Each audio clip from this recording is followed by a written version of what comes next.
Hello दोस्तों, YouTube के planet classes में आपका स्वागत है। हम पढ़ेंगे संस्कृत का पहला अध्याय मंगलम। और मैं आपको दावा के साथ कहता हूं कि इस वीडियो को देखने के बाद आपको दूसरा मंगलम पाठ के लिए एक वीडियो देखने की ज़रूरत नहीं है। तो चलिए शुरू करते हैं। पहला क्वेश्चन है कि मंगलम पाठ के रचनाकार कौन है। तो मंगलम पाठ के रचनाकार वेद व्यास जी है। मंगलम पाठ के रचनाकार कौन है? तो वेद व्यास जी है। पहला क्वेश्चन हो गया। चलिए दूसरे क्वेश्चन की तरफ चलते हैं कि उपनिषद के रचनाकार कौन है। तो उपनिषद के रचनाकार भी वेद व्यास जी है। उसके बाद क्वेश्चन नंबर 3 है कि उपनिषद किसका अंतिम भाग है। तो जो उपनिषद है, उपनिषद किसका अंतिम भाग है? तो वैदिक साहित्य का। वैदिक साहित्य का अंतिम भाग है उपनिषद। मंगलम पाठ में किस प्रकार के मंत्र है? तो पदात्मक मंत्र है। मंगलम पाठ में किस तरह का मंत्र है? तो पदात्मक मंत्र है, याद रखना है। क्वेश्चन नंबर 5 है कि मंगलम उपनिषद किसका सिद्धांत प्रकट करता है। तो जो उपनिषद है, उपनिषद जो है दर्शन शास्त्र का सिद्धांत को प्रकट करता है। उपनिषद किसका सिद्धांत को प्रकट करता है? तो दर्शन शास्त्र का। ऑप्शन नंबर बी राइट हो जाएगा। उसके बाद क्वेश्चन नंबर 6 है। क्वेश्चन नंबर 6 में कह रहा है कि किसके बस में नहीं किया जा सकता है। मतलब किसको बस में नहीं किया जा सकता है? तो आत्मा को। आत्मा मरने के बाद भी स्वतंत्र रहता है और जिंदा रहने के बाद भी। इसे कभी भी बस में नहीं किया जा सकता है, याद रखना है। क्वेश्चन नंबर 7 है कि मंगलम पाठ कहाँ से लिया गया है। तो जो मंगलम पाठ है उपनिषद से लिया गया है। मंगलम पाठ कहाँ से लिया गया है? उपनिषद से लिया गया है। महान से भी महान क्या है? महान से महान पूछेगा, एक छोटा से छोटा पूछेगा। छोटा, तो दोनों का आंसर क्या हो जाएगा? आत्मा। अणु से अणु पूछता है, महान से महान और अणु से अणु। देखो यहाँ पर आ गया। सूक्ष्म से सूक्ष्म कौन है? तो आत्मा है। सूक्ष्म मतलब छोटा होता है। सूक्ष्म का मतलब क्या होता है? छोटा। तो याद रखना है। क्वेश्चन नंबर 10 है विद्वान शोक रहित होकर किसको दिखाते हैं। विद्वान शोक रहित होकर किसको देखता है? तो इसका राइट आंसर हो जाएगा ऑप्शन नंबर सी, यानी परमात्मा। परमात्मा को शोक रहित होकर विद्वान देखते हैं। उसके बाद क्वेश्चन नंबर 11 है सत्य को। क्वेश्चन नंबर 11 में है कि सत्य से किसका जो रास्ता है प्रशस्त हो जाता है। घर का, देवलोक का, विद्यालय का, युद्ध का। तो सत्य बोलने वाला व्यक्ति हमेशा कहाँ पर जाता है? नर्क में कि स्वर्ग में? नर्क में जाएगा कि स्वर्ग में जाएगा? तो स्वर्ग में जाएगा। स्वर्ग का मतलब देवलोक, यानी ऑप्शन नंबर बी हो जाएगा। ठीक है। उसके बाद क्वेश्चन नंबर 12 है कि यह संपूर्ण संसार किसके द्वारा अनुशासित है। जो पूरा संसार है भगवान होता है।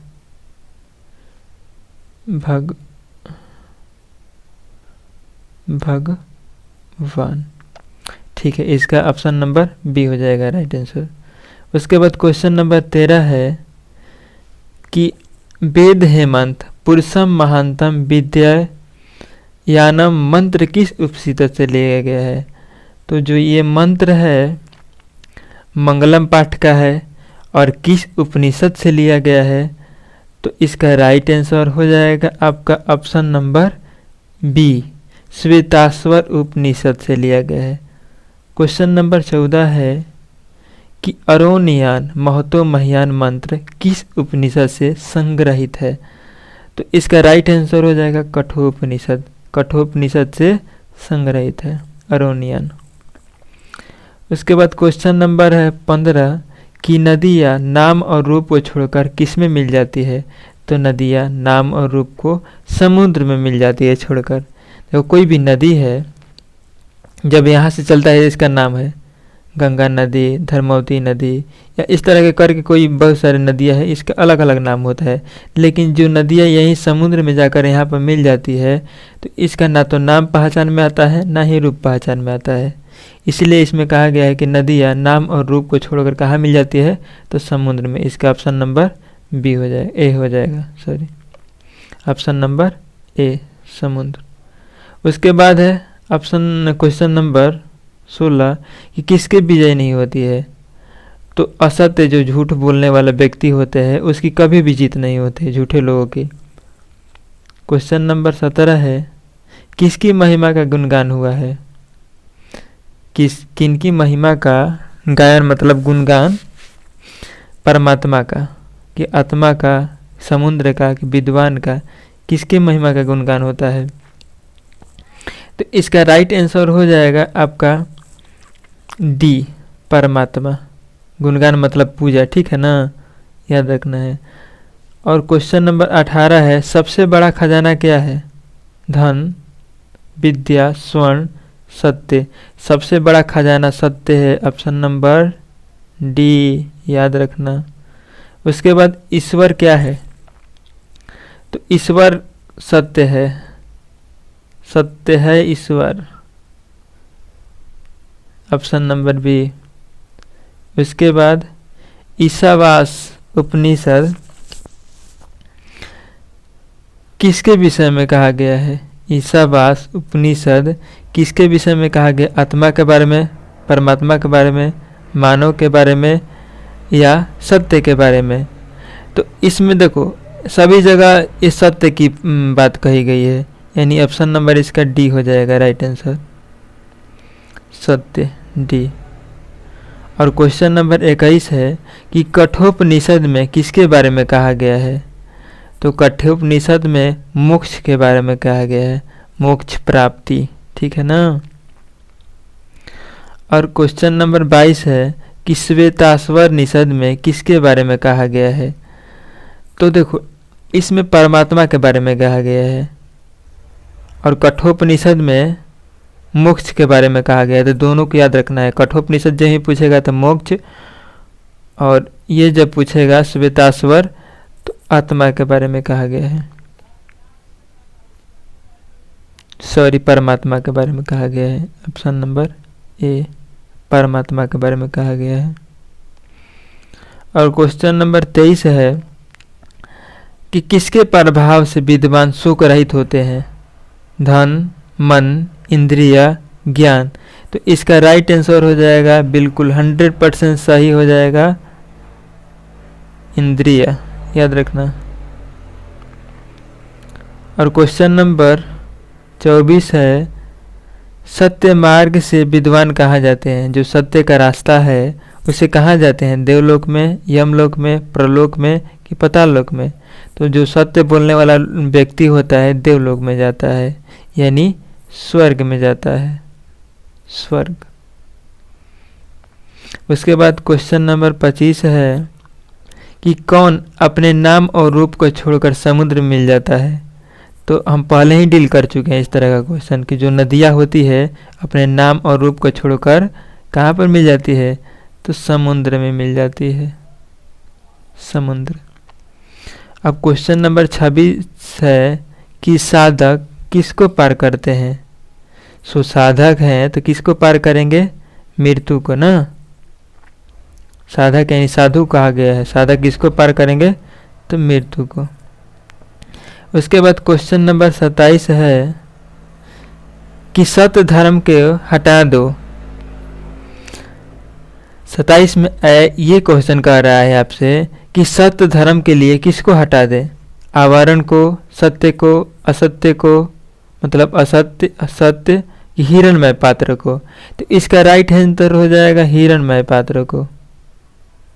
पहले ही आपको क्वेश्चन में मतलब ये जब आप किताब पढ़ोगे डीपली ना, तो इसमें दिया है कि हिरणमय पात्र को सत्य मतलब कहा गया कि हे प्रभु सत्य की रक्षा के लिए हिरणमय पात्र को हटा दें। अब क्वेश्चन नंबर 28 है कि सत्य का मुख किस पात्र से ढका है, स्वर्ण, शास्त्र, शास्त्र, शस्त्र। तो क्या होगा कि विद्या, तो इसका स्वर्ण हो जाएगा। जो हिरणमय पात्र का मुख है सोने जैसा पात्र से ढका हुआ है, यानी स्वर्ण। Option number A. और 29 में है कि नदियाँ क्या छोड़कर समुद्र में मिल जाती है, रूप को, स्वरूप को, कि नाम को, कि काम को, कि जल को। तो इसका राइट आंसर हो जाएगा नाम को। अगर यहाँ पर रूप होता तो नाम और रूप दोनों होता है, याद रखना है। तो लेकिन यहाँ पर दिया है स्वरूप, स्वरूप दिया तो इसलिए ये नहीं होगा, नाम और रूप होता है। प्राणियों के हृदय रूपी गुफा में कौन बंद है? तो जो प्राणियों के हृदय रूपी गुफा में आत्मा बंद है, जो छोटा से छोटा है ना, छोटा से छोटा यानी सूक्ष्म से सूक्ष्म है। नदियाँ कहाँ जाकर मिलती है? तो नदियाँ समुद्र में जाकर मिल जाती है, ऑप्शन नंबर बी। उसके बाद किसकी जय होती है? किसकी जय होगी? क्रोध करने वालों की नहीं, मोह, सत्य, असत्य। तो देखो जीत हमेशा सत्य की होती है, जो सच बोलने वाले होते हैं उनकी जीत होती है। और क्वेश्चन नंबर 33 है कि इसका मुख सोने जैसा पात्र से बंद है। तो सत्य का, जो सत्य का मुख है सोने जैसा पात्र से ढका हुआ है। उसके बाद क्वेश्चन नंबर 34 है कि ब्राह्मण का मुख किससे ढका हुआ है, रुपया से, लोहा से, सोने से, मिट्टी से। तो इसका राइट आंसर हो जाएगा सी, ऑप्शन नंबर सी, सोने से। सोने से, जो ब्राह्मण का मुख है सोने से ढका हुआ है। उसके बाद 35 नंबर क्वेश्चन है कि विद्वान अपना नाम छोड़कर किस में मिल जाते हैं? किस में मिल जाता है? तो परमात्मा में, अपना नाम छोड़कर परमात्मा में मिल जाते हैं, ऑप्शन नंबर सी राइट हो जाएगा। उसके बाद क्वेश्चन नंबर 36 है कि ऋषि लोग देव की प्राप्ति के लिए किस मार्ग से जाते हैं? जल मार्ग, मार्ग मतलब रास्ता होता है, याद रखना, रास्ता। जल मार्ग, सत्य मार्ग, वायु मार्ग, कि असत्य मार्ग। तो इसका राइट आंसर हो जाएगा सत्य मार्ग। सत्य मार्ग से ऋषि लोग जो होते हैं, साधु लोग, देव लोग जाते हैं। और क्वेश्चन नंबर 37 है कि हिरण्मय पात्रे सत्यधर्म दृष्टिते किस उपनिषद का मंत्र है? तो जो ये मंत्र है ना, ये ईशावास उपनिषद का मंत्र है। हिरण्मय पात्रेण सत्यधर्माय दृष्टिते किस उपनिषद का मंत्र है? तो ईशावास उपनिषद का। उसके बाद क्वेश्चन नंबर 38 है कि उपनिषद के अंतिम भाग में किसका सिद्धांत है?